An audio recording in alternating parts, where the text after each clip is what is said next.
Hello, everyone. Welcome to episode 68 of this awesome, amazing Osu Let's Play series. Oh my god, let's go. Okay, in the last episode, I talked about profile stats and how you can interpret them and what exactly they mean, right? And in this episode, I want to talk about grips, finding a comfortable grip, particularly pen grip, because that's what I'm comfortable talking about, but I will try to apply those principles to mouse grips as well as best I can. So I'll talk about what goes into finding a comfortable pen grip and the other things that are related to that. But before I get into the episode, I want to shout out as usual that I live stream every single day over at twitch.tv. So that will be linked in the description. But if you want to hang out with me or watch me play this game live, ask me questions, anything like that, please stop by, say hello. And also bonus points if you tell me that you came from this Let's Play series. We'll be very, very happy to see you there. So let's talk pen grips. So I think there's like 3 principles of a good pen grip that I think apply in a sort of general sense. So one is you want the grip to be stable. Obviously, you don't want the grip to, fail on you or you don't want it to slip around either.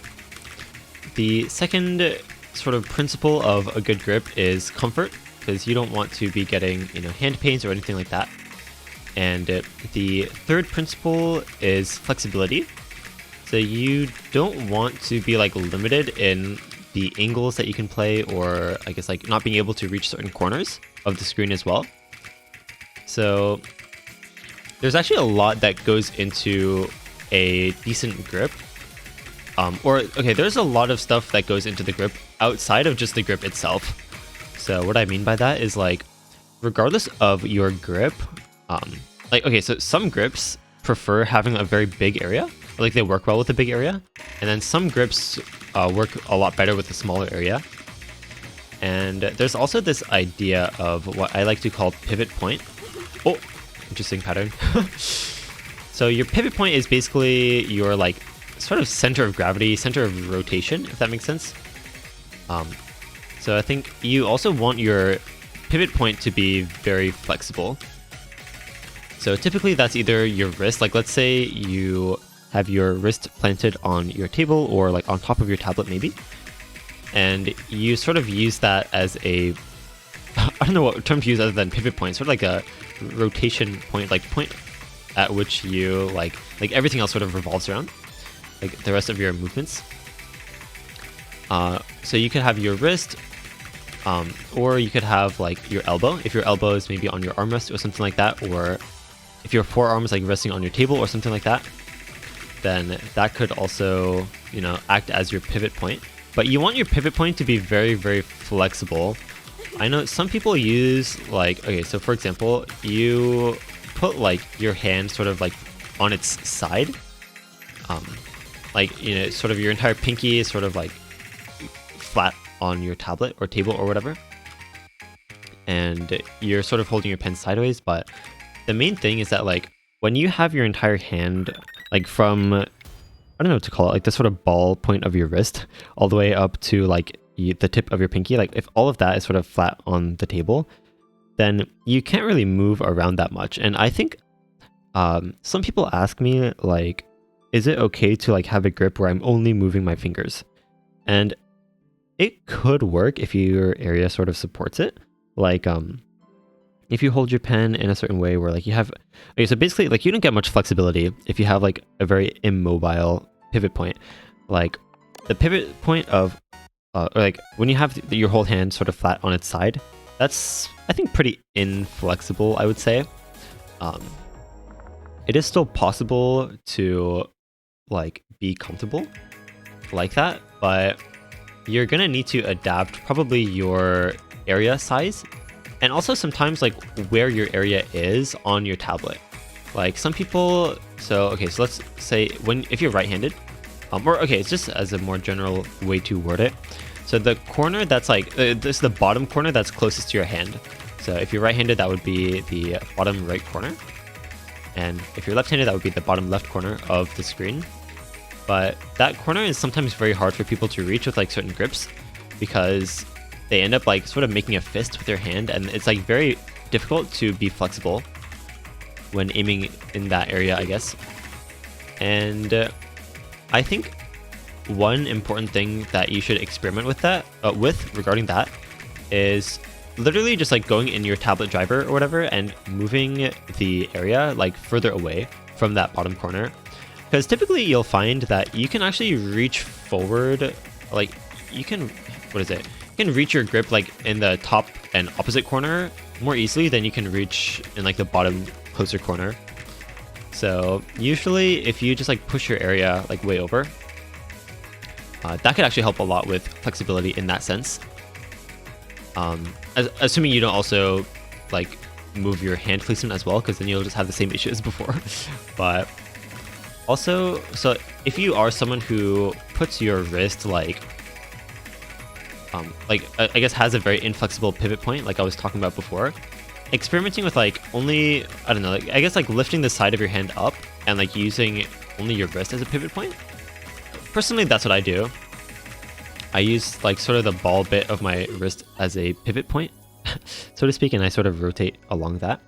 Like when I aim, personally, it's like half finger movement for, I guess, more like most of the precision and like fine movements is by my fingers, but then a lot of the larger movement is by moving my wrist. Say up and down is largely just from moving my fingers. If you check out some of the like live stream clips that I have on my YouTube channel, you can probably just watch I have a video that explains my pen grip. Actually, I'll have that linked in the top corner here. But yeah, probably if you're interested in seeing what my grip actually looks like, then definitely check out that video. But yes, a couple other things regarding grip, I don't know, grip science, so to speak.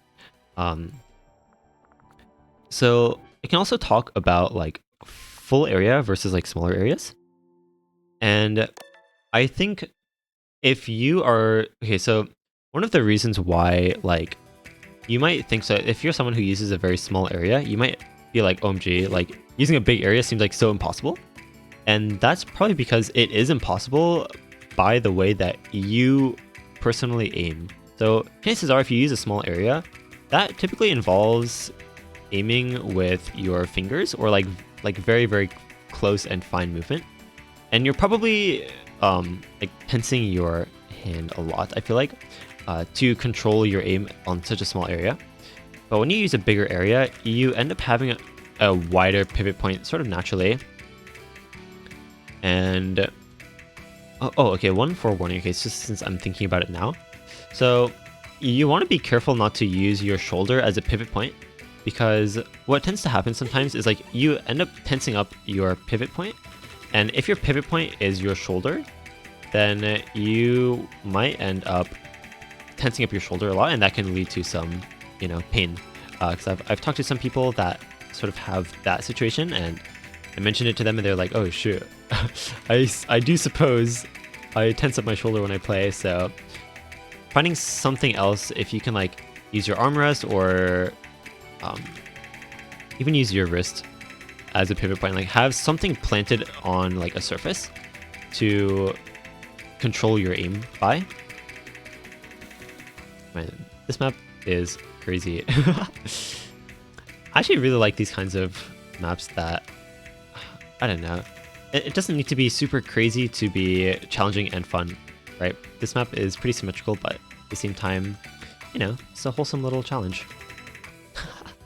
But anyway, let's see. So largely, okay, so one thing I want to mention also is like having your thumb, also I'll try to see if I can apply some of these principles to mouse, but I do want to largely talk about tablet grip first and foremost, and then I'll see what I can apply. So have I played this map in an episode before? I have no idea. Let's just play it again. You know, this song is pretty good.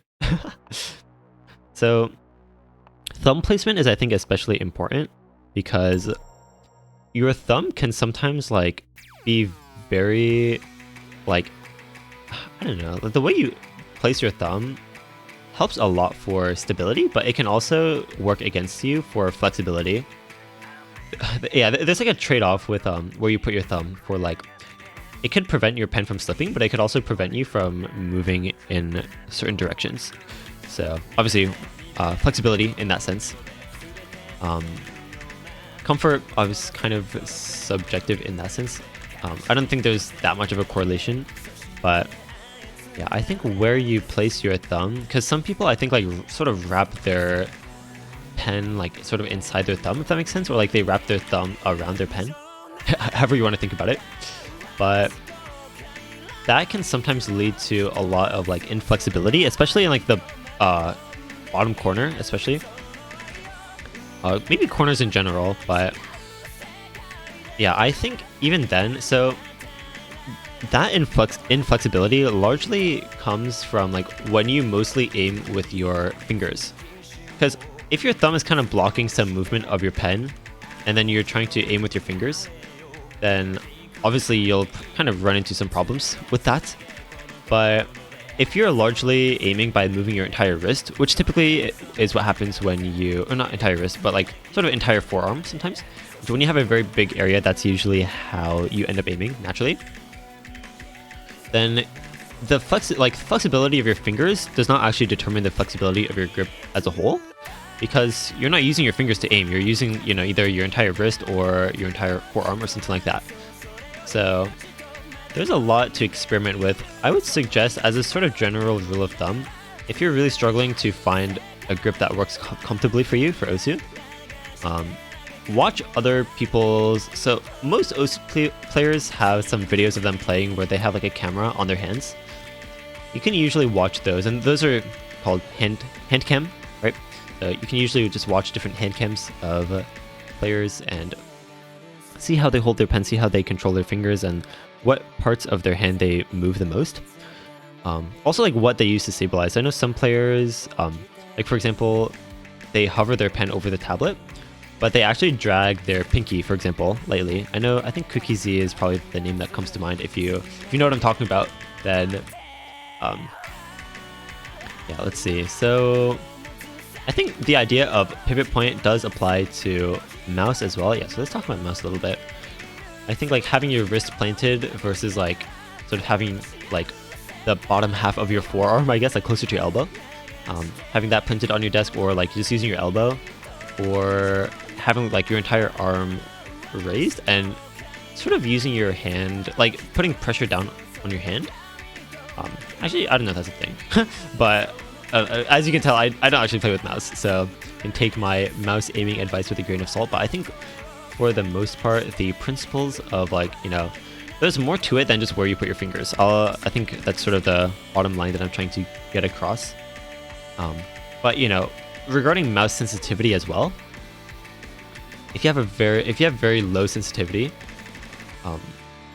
i.e. like you have to move your mouse a lot, like very slow sensitivity, then you are not going to find as much success like moving just your fingers, as opposed to like maybe moving your entire arm around and just having a very stable grip on the pen, and then focusing more on like, you know, sort of moving your entire arm to aim.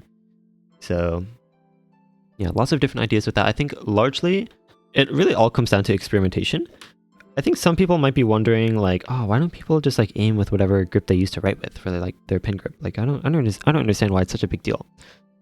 Some people, I think, I think some grips do have a bit more like objective like benefits, and that's usually regarding the sort of 3-point scale of like stability, flexibility, and comfort. So yeah, I would say experiment and see what you can, like how you can optimize your grip to maximize that stuff. I would say once you find a grip that is comfortable for you, or like sort of maximizes those, okay, if you find a grip that maximizes stability and flexibility, but it's just not comfortable for you yet, actually there's a difference between, okay, so what I'm trying to say, there's a difference between comfort and being used to the grip. If you feel like the grip might be comfortable for you, but you're just not used to it yet, but it does have all the benefits that you want out of a grip, it's probably better to just stick with that grip and try practicing it to get used to it. But yeah, hopefully that sort of gives some insight. Those of you who have been struggling to experiment with your pen grip, things like that, I did want to, you know, throw out there my ideas and thoughts that I have on grips in general. What I would say is, like, if nothing else, if you've been struggling to, experiment with your different pen grips and things like that, do experiment with things other than just where you put your fingers. Like, just simply moving your fingers higher up on the pen could actually make a very big difference, or putting your fingers lower on the pen. And then obviously changing your pivot point, trying to be as flexible as possible. And also being as relaxed as possible is also really, really important, because that sort of ties into comfort as well. But yeah, I sit on the results screen expecting to not continue talking for so long, but yeah, I think that's pretty much it. If you have any questions regarding this topic, I would suggest you leave them in the comment section, start some discussion, and hopefully someone can get to you. If not me, then someone else. But I do try to get around to answering all the questions that you post in the comment section. I do appreciate all of you who watch all these videos, or even, just sort of episodically.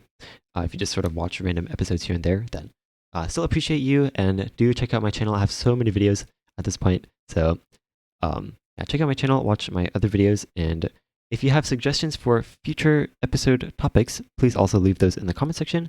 And yeah, check me out on Twitch. I live stream every single day. Would be very happy to have you guys stop by. If you're wondering when I stream, I always announce like my weekly schedule, either in my Discord server or as a YouTube community post or things like that. So you can usually look forward to those, or look out for those. But yeah, with that, we'll see you guys next time.